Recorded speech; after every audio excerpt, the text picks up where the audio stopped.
Seguimos estudiando y conociendo un poquito la primera carta de Juan. El título que puse a la meditación de hoy es Si amás, que se note. Si amás, que se note. Este capítulo 3 de la primera carta de Juan va a reiterar algunos conceptos que venimos viendo y va a profundizar en algunos otros. Así que quisiera que podamos pedirle a Dios que nos hable en esta mañana, ¿sí? De acuerdo a la necesidad que cada uno tenga. Oramos. Señor, te agradecemos tu presencia en medio nuestro, gracias porque tu promesa se cumple cada vez que nos reunimos en tu nombre, de estar en medio nuestro. Y gracias también por conocer nuestra vida, por habernos escogido desde antes de la fundación del mundo, por amarnos, por tenernos en la palma, en el hueco de la palma de tu mano, por tener cuidado de nosotros. Gracias por conocer nuestras necesidades más profundas, Señor. En esta mañana abrimos tu palabra y te rogamos, Señor, que tu Espíritu Santo nos hable de acuerdo a lo que necesitemos cada uno, Señor. Vos sos Dios, sos nuestro Señor, nuestro dueño, el dueño de la iglesia, y a ti pedimos que nos bendigas y que nos guíes en esta mañana. En el nombre de Jesús. Amén. El capítulo 3 comienza con un versículo muy conocido. Había un himno que se cantaba, que a lo mejor los iba a decir veteranos, iba a quedar mal, ¿no? Los mayores, recuerden, el versículo dice, miren cuánto nos ama el Padre, que nos ha concedido el ser llamados hijos de Dios, y lo somos. ¿Alguien se acuerda de un himno con esta letra? Solo que en Belgrano lo cantábamos, Marisa. En Canon se cantaba. Yo no canto, ya saben, los que me conocen ya saben que yo no puedo cantar nada. Estudiando un poquito este versículo que es bastante conocido, lo primero que descubrí es que ese mirad que dice Reina Valera, o ese miren que dice acá, es como, quizás la mejor traducción para este versículo está en Dios habla hoy, que es miren con signo de admiración. Miren. Hay una exclamación de parte de Juan, no es miren así como mirar al pasar, sino mirad. Hay un asombro, hay un énfasis en ese miren que tiene que ver con la expectación, ¿no? Observen esto como algo magnífico, como algo extraordinario. Dice, miren cuánto nos ama. Ese cuánto también, Reina Valera creo que dice cuál, RBC y DHH, Dios habló y dice cuánto, con cuánto dice NTV y cuán grande dice NBI. Miren cuán grande, cuánto. El énfasis está puesto, después habla del amor de Dios, pero el énfasis está puesto en ese amor, en esa calidad de amor. Y ese cuál o cuánto también tiene que ver con algo absolutamente extraordinario. Algo de otro planeta, de otro lugar. Excepcional, maravilloso. Entonces, ahí hay un llamado. Yo lo he leído este versículo un montón de veces, o lo he escuchado. Pero nunca me había percatado de que acá hay un llamado de, miren qué maravilloso que es el amor de Dios. Miren qué extraordinario es el amor de Dios. Y con ese amor, dice el texto, miren cuánto nos ama el Padre que nos ha concedido ser llamados hijos de Dios. Es tan extraordinario ese amor que el Padre ha tenido para con vos y para conmigo, que ese amor nos ha permitido ser llamados hijos de Dios. Ustedes han escuchado hablar muchas veces de identidad, y en este tiempo que se habla de la identidad de género, hay mucha gente buscando su identidad. El cristiano tiene su identidad en Dios, hijo de Dios. se nos dio la potestad, el poder de ser llamados hijos de Dios, no por méritos, sino por el amor que tiene el Padre para con nosotros. Reina Valera no dice lo que dice Reina Valera contemporánea o los otros, los que tienen los manuscritos más antiguos, como se le llama, NTV, NBI, hay las versiones, digo, los que más se usan, NBLA. Dice, se nos ha conseguido llamados hijos de Dios y lo somos. Ese y lo somos en Reina Valera 60 no está. Es una afirmación. No solamente somos llamados hijos de Dios, sino que lo somos. No es solamente un título, no es un nombre. Como a veces yo le digo a algunos de ustedes, ¿cómo anda, ingeniero? Al portero de mi trabajo siempre le digo ingeniero, arquitecto, todas las veces que lo saludo con un cargo diferente, con un título así. Él, por supuesto, me dice licenciado. Que ninguno somos nada de eso, pero así nos piropeamos. Pero no es el título acá. No es que somos llamados hijos de Dios. Lo somos. No es cierto, según la palabra, que todos los seres humanos son hijos de Dios. Hay toda una corriente muy fuerte, que todos somos creación de Dios, que todos somos hijos de Dios y que todos vamos al mismo lugar porque Dios es amor. Bueno, eso en la Biblia no existe. No está. Así que si lo escuchás, sabés que eso no es de la palabra. Y si lo crees, bueno, hay que volver a la palabra. Hijo de Dios es aquel que ha sido redimido por la sangre de Jesucristo. Y eso pasa porque Dios nos amó primero y nosotros respondemos a ese amor. No hay ningún mérito en nosotros, pero es el amor del Padre aplicado a nuestra vida. Y hemos sido redimidos en Cristo. Y somos hijos de Dios. Entonces, no sé lo que está pasando en tu vida, Dios lo sabe. En esa situación en la que te encontrás, volvé a mirar el extraordinario, el maravilloso amor de Dios para con vos. Ese amor te ha cambiado la identidad, te ha hecho hijo de Dios y disfrutás hoy de ser su hijo. Sigue el versículo diciendo, el mundo no nos conoce porque no lo conoció a él. ¿Se acuerdan lo que dice Juan 1:10? Si quieren pueden buscarlo.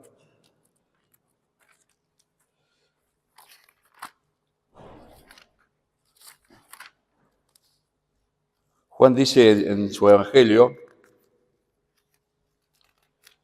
no puedo dar vuelta, despegar una hojita, y sigo sin poder, ahí estamos. Juan 1:10 dice, la palabra, o sea Jesús, estaba en el mundo, y por la palabra el mundo fue hecho, pero el mundo no la conoció. El mundo no conoció a Jesús. Y acá Juan dice, el mundo no nos conoce a nosotros que somos hijos de Dios porque no lo conoce a Él. Después va a ir un poquito más profundo y va a decir, no se sorprendan si el mundo los odia. Bueno, si al Hijo de Dios, a Jesús, no lo conocieron, no lo reconocen como Hijo de Dios, a nosotros, no se sorprendan. ¿Sí? Probable que pase. Es probable. Porque solamente los que tienen vida en el Espíritu pueden reconocer y reconocerse hijos de Dios y reconocer a otro como hijo de Dios. Amados, ahora somos hijos de Dios y aún no se ha manifestado lo que hemos de ser. Juan de alguna forma está diciendo, no sé cómo vamos a ser después, pero sabemos que cuando Él se manifieste en su segunda venida, seremos semejantes a Él porque lo veremos tal como Él es.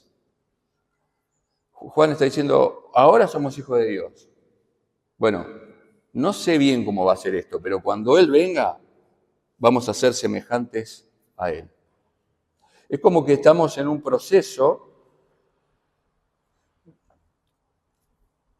que vamos siendo transformados de gloria en gloria, como viendo por un espejo, ¿sí? Pero cuando Él venga, seremos semejantes a Él porque lo veremos tal como Él es. Estamos en este proceso. Creo que la mayoría de nosotros no somos conscientes o no pensamos lo suficiente en esto. Creo que vivimos nuestra cotidianidad de una manera demasiado profunda, como que vemos demasiado el hoy y nos cuesta mirar un poquito para adelante y hacia la eternidad. Pero es maravilloso lo que Dios nos promete. Maravilloso. Y todo aquel que tiene esta esperanza en Él se purifica a sí mismo, así como Él es puro. En este proceso de santificación permanente, hasta llegar a ser perfectamente santos en su presencia.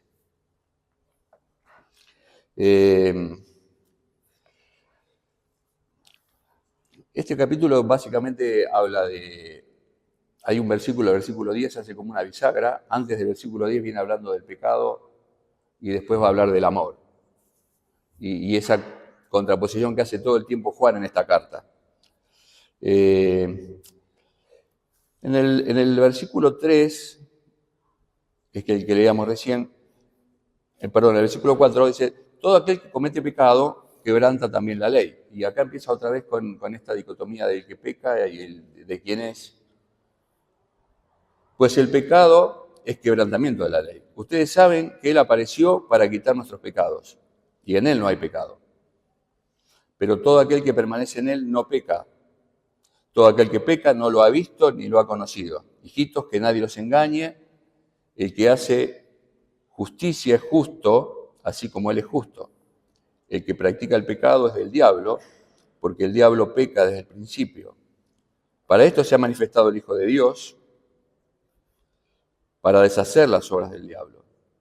Todo aquel que ha nacido de Dios no practica el pecado, porque la simiente de Dios permanece en él y no puede pecar porque ha nacido de Dios.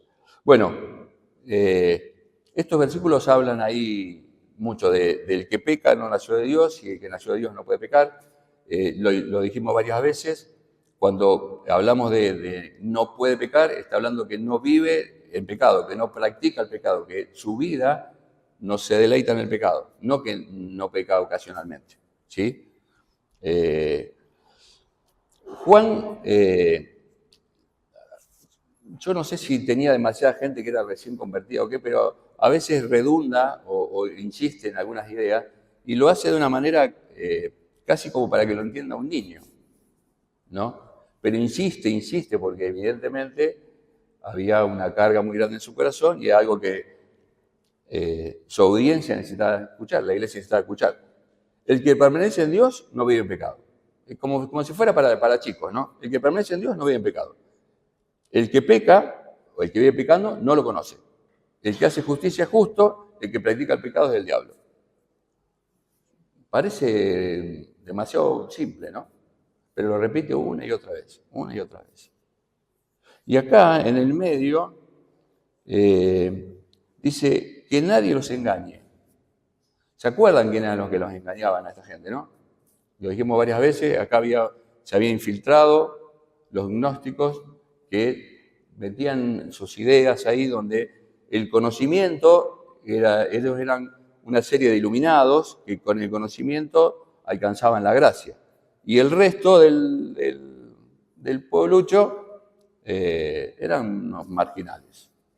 Y en ese conocimiento, como lo que hacía la diferencia era el conocimiento, lo que hacía con el cuerpo no pasaba nada. Por eso Juan insiste una y otra vez, el que peca es del diablo, porque no había una doble moral, una moral intelectual y una moral física. No se podía hacer lo que vos quieras con el cuerpo y ser santo a la vez. Entonces, Juan marca esto una y otra vez, todo el tiempo. El que peca no es de Dios. El que hace justicia es justo. Bueno, parece obvio, pero no era tan obvio, porque lo que se estaba enseñando era otra cosa. Lo que hacemos dice qué o quiénes somos. Cuando la palabra dice que por sus frutos lo conocerán, o nos conocerán, tiene algo que ver con esto. Lo que vos hacés define quién sos. No define quién sos lo que vos decís. Tu conocimiento no define quién sos. Podés saber un montón, podés enseñar un montón, podés hablar muy bien, Pero lo que define quién sos es lo que haces. Esta gente eran muy iluminados, pero vivían según la carne. Por eso dice, somos hijos de Dios por el amor del Padre, no por el conocimiento. Ahí está el énfasis. Sos hijo de Dios porque Dios te amó, no porque sos un cráneo. Ahora, si sabés mucho, viví lo que sabés. En el versículo 8 dice, el que practica el pecado es del diablo, porque el diablo peca desde el principio, no desde su creación, sino desde su rebelión. ¿Sí? Dios no lo crea al diablo, el actual diablo, con pecado. ¿Está bien? Desde su rebelión, a eso se refiere. Para eso se ha manifestado el Hijo de Dios, para deshacer las obras del diablo. Esa palabrita deshacer podría ser quizás mejor traducida como desatar, una desatadura. Hemos escuchado hablar de las ataduras del diablo, ¿no? Muchas veces. Bueno, dice el texto que Jesús vino para desatar las obras del diablo.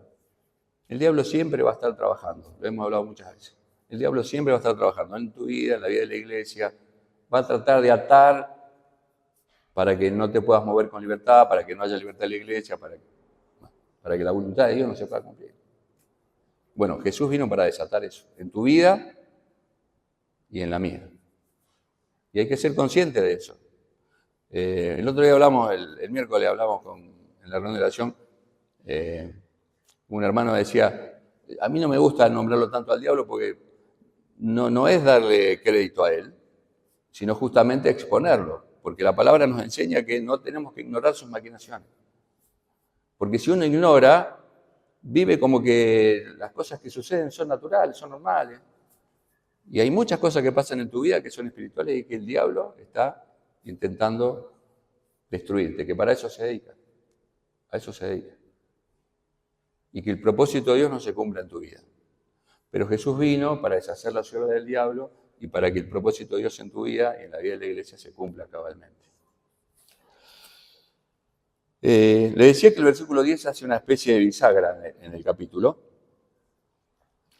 El versículo dice, en esto se manifiestan los hijos de Dios y los hijos del diablo. Todo aquel que hace justicia, que no hace justicia ni ama a su hermano, tampoco es de Dios. Hasta acá no vino hablando del amor, pero dice, el que no hace justicia, habla de los actos, del comportamiento, de la conducta. Entonces, el que no hace justicia ni ama, tampoco es de Dios. Y acá empieza un texto o una serie de versículos que yo le ruego al Espíritu que hablen a tu corazón. Este es el mensaje que ustedes han oído desde el principio, que nos amemos unos a otros. Todos lo sabemos, ¿no? Todos lo sabemos, que nos amemos unos a otros. No como Caín, que era del maligno y mató a su hermano. ¿Y por qué lo mató? Pues porque sus obras eran malas y la de su hermano eran justas. ¿Recuerdan el primer asesinato, no? Van a llevar la ofrenda y Caín tiene celos y lo mata a su hermano.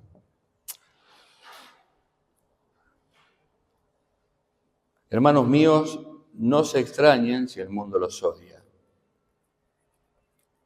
En esto sabemos que hemos pasado de la muerte a la vida, que amamos a los hermanos. El que no ama a su hermano permanece en la muerte. Juan parece que sacara la teología y dice, la señal para saber si sos hijo de Dios es que amás a tu hermano. En esto sabemos que somos hijos de Dios. Versículo 14. En esto sabemos que hemos pasado de muerte a vida, que amamos a los hermanos. El que no ama a su hermano permanece en la muerte. Fíjense que habla de, sabemos que pasamos de muerte a vida si amamos. Pero el que no ama permanece. No es que va de la vida a la muerte. Siempre estuvo muerto. El que no ama a su hermano no conoce el amor de Dios. Y parece que todo queda en un ambiente casi emocional, ¿no? Amar al hermano, amar al hermano. Probablemente una de las verdades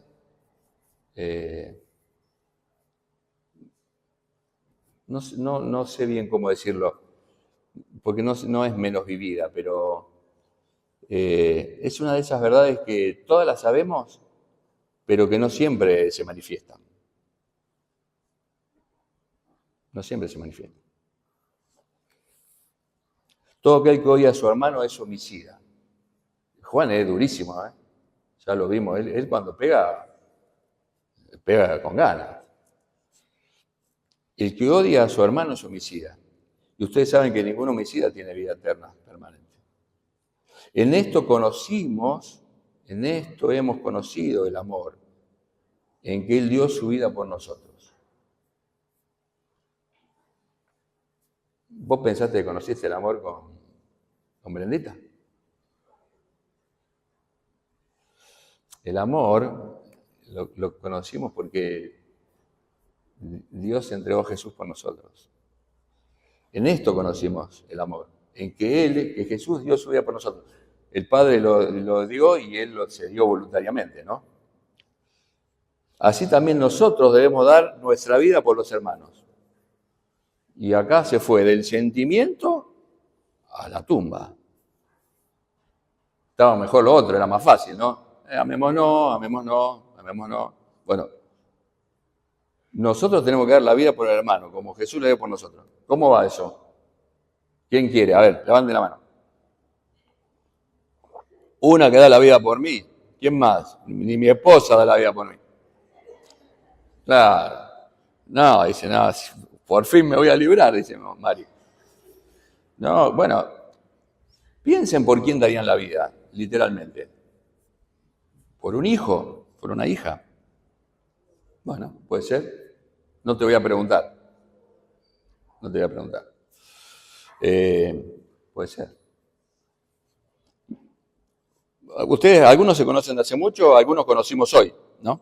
A Irma, a Silvina, la conocimos hoy. Bueno, hermanos de la fe, ¿por quién darías tu vida de acá?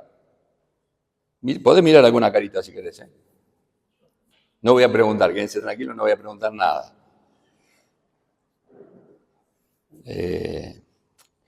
Bueno, creo que Juan sabe que el que tenía que dar la vida por nosotros fue Jesús.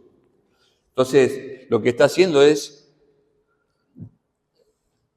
poner esto que está en toda la enseñanza del Nuevo Testamento, que tenemos que ser como Jesús, ¿sí? Nuestro lema, tengamos la misma actitud, el mismo sentir que tuvo Cristo Jesús. Y bueno, eso debería haber en nuestro corazón. Ahora, difícilmente pase que alguien tenga que dar la vida por un hermano. Y en este contexto, y quizás menos hoy, ¿no? Entonces, como que después le da una vueltita y dice, bueno, no se asusten. En esto hemos conocido el amor, en que Él dio su vida por nosotros, también nosotros debemos dar nuestra vida por los hermanos. Pero,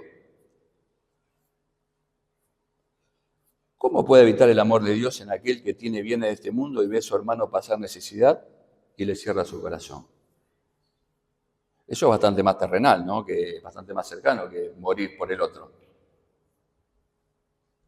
Está diciendo, si amás a tu hermano, tenés que estar dispuesto a morir por él. Pero, bueno, si lo ves tener necesidad y vos tenés, ¿cómo haces para cerrar tu corazón y no ayudarlo? Como que es imposible que eso pase.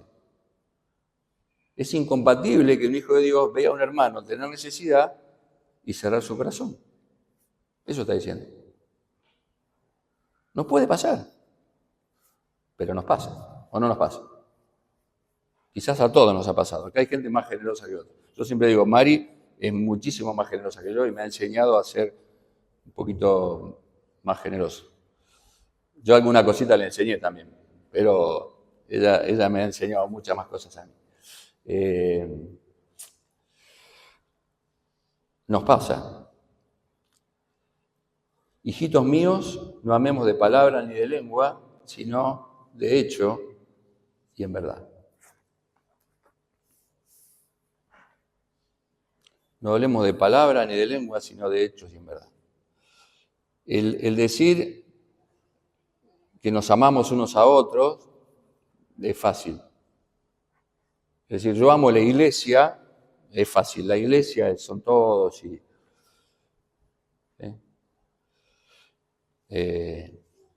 ¿Por qué creen que Juan le dice esto a su audiencia? ¿Y por qué creen que esto está en la palabra de hoy para nosotros? Siempre que hay un consejo en la palabra o un mandamiento es porque Dios sabe que nosotros lo necesitamos. Siempre. Así que si Dios nos dice esta mañana esto es porque sabe que lo necesitamos. Por algo nos dice, no amen de palabra, sino amen en hechos. Porque sabe Dios que nosotros tenemos esa tendencia, que nos sale mucho más fácil el decir que el hacer, de comprometernos. A ver, acá sí voy a pedir que levanten la mano. Yo levanto la mano porque lo he hecho muchas veces. Viene un hermano y te cuenta algo, un problema, algo serio. Y le decimos, voy a orar por vos. ¿Sí? ¿Cuántos se han olvidado de orar por ese hermano? Bueno, algunas manos han quedado. Pero no es que fuimos unos caretas cuando le dijimos voy a orar por vos. Lo decimos sincera, genuinamente en el momento. Porque por ahí tenemos empatía con lo que está pasando. Pero después enganchamos con nuestra vida, con nuestros líos, nuestras situaciones y pasa. Pero de palabras nos sale fácil. Sí, te voy a ayudar. A muchos de ustedes les tengo prometido una visita que no se da.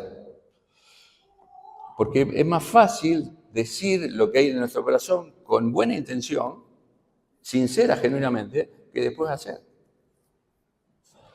En esto sabemos que hemos pasado de muerte a vida y que amamos a los hermanos. Pero no de palabra, sino en hechos y en verdad. ¿Cómo puede habitar el amor de Dios en vos, que tenés bienes y ves a tu hermano tener necesidad y cerrás el corazón? Así suena un poco más fuerte porque Dios nos dice a nosotros. Si el amor de Dios está en tu corazón, tenés que estar atento a la necesidad de tu hermano y estar dispuesto a ayudar. No todos tenemos la misma situación económica, pero todos tenemos algo para dar, siempre. A veces es una palabra, a veces es una oración, a veces es un abrazo, a veces es algo más. La semana pasada hablamos de que el cajoncito estaba ahí medio vacío y ahí estamos ayudando a varias familias que tienen necesidad y les animé a compartir de lo que tengan, los que puedan. Esa es una forma. Y les dije, porque lo sé que hay muchos de ustedes que ayudan en forma personal y anónima inclusive, que no lo andan diciendo por ahí, ¿no? Pero el amor es lo que debe distinguir al cuerpo de Cristo. El amor manifestado, no el amor declarado. ¿Sí? Entre nosotros tenemos gente que la está pasando complicada en este tiempo. Algunos conozco y quizás algunos no conozca el detalle de algunas cosas. Lo menos que tenemos que hacer es estar orando por ellos, ¿sí? Lo menos. Y después si te enterás y podés colaborar, colaborá. En la mala, ¿quién estuvo en la mala alguna vez? Hablo de económica. ¿Quién ha estado en la mala económica alguna vez? Acá hay gente que ha sido rica toda la vida, bien, eso es. Ya los anoté, eso los anoté. No, lo que hemos estado en la mala alguna vez, ¿cuántos de esos que levantamos la mano hemos recibido ayuda de alguien? Los mismos, ¿no? Los mismos que levantamos la mano que tenemos la mala, los mismos hemos sido ayudados. Eso solamente lo sabe uno cuando Dios llega a suplir algo a través de alguien, cuando el agua está acá. Y eso lo hace Dios. Así que una oración que podemos hacer, que Dios ponga en nosotros esa sensibilidad para ver, para estar atentos a dónde y a quién ayudar. ¿Sí? Ninguno de nosotros puede ayudar a todo el mundo, está claro. Como bien decía Javi cuando ministró el tema de la ofrenda, ninguno de nosotros es millonario, pero todos podemos ayudar. ¿Sí? Yo quisiera hacer algo que no les avisé, así que espero que no se incomoden, pero por lo menos tenemos 2 hermanos que están con situación compleja con trabajo. ¿Hay alguien más que está sin trabajo ahora? ¿Quién cree que Dios puede proveer trabajo para ellos 2? ¿Sí? Él es dueño de todo, ¿no? Les pido perdón si los incomodo con esto, pero ayer cuando estaba pensando en ese tiempo, y bueno, nosotros como iglesia tenemos que visibilizar nuestras necesidades, porque somos un cuerpo. Y dice la Biblia que cuando uno se duele, todo se duele. Y cuando uno se alegra, todo se alegra. Así que los hago pasar para que primordialmente estén orando por ellos y por sus familias. Lo que hemos estado en una situación como la que están ellos ahora, sabemos lo difícil que es. Y que hay cosas que no se pueden ni siquiera poder explicar en palabras, las cosas que uno siente. ¿No? Alfredo, ¿te puedo pedir que ores por ellos 2? Y que le pidas a Dios que le provea un trabajo y que lo sostenga y que sostenga su fe también. Tenemos otras necesidades. Lo tenemos a Jere con sus glóbulos blancos complicaditos ahí, están muy altos, ¿sí? ¿Quién más tiene un problema de salud por el que quisiera que oremos? ¿Alfred? No alcanzo a ver quién es.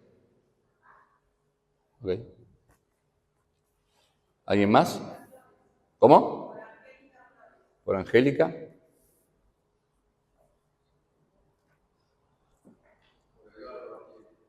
Edgardo, Carla, Roberto. Tenemos gente a la que amamos que necesitamos que, en algunos que Dios haga un milagro, ¿no? Y en otros que Dios toque ahí. ¿Alguien más?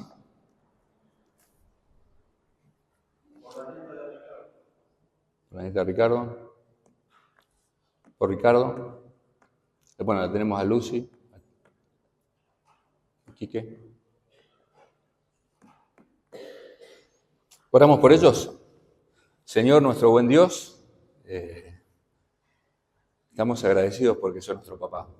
Y estamos agradecidos porque podemos acercarnos confiadamente a vos. Porque tu amor es tremendamente maravilloso. Y nos excede por todos lados, Señor. Gracias porque tu amor no se condiciona por nosotros, no se condiciona por lo que hacemos. Apelamos a tu amor, Señor, en esta hora, por aquellos que están sufriendo y están necesitando sanidad. Te pedimos, Señor, que tengas misericordia de ellos, Señor, y que toques sus vidas, que restaures lo que tenga que ser restaurado, Señor. Conoces cada situación de cada persona que se nombró. Señor, yo te pido que lo que estén viviendo también les sirva y sea útil para que se acerquen a vos,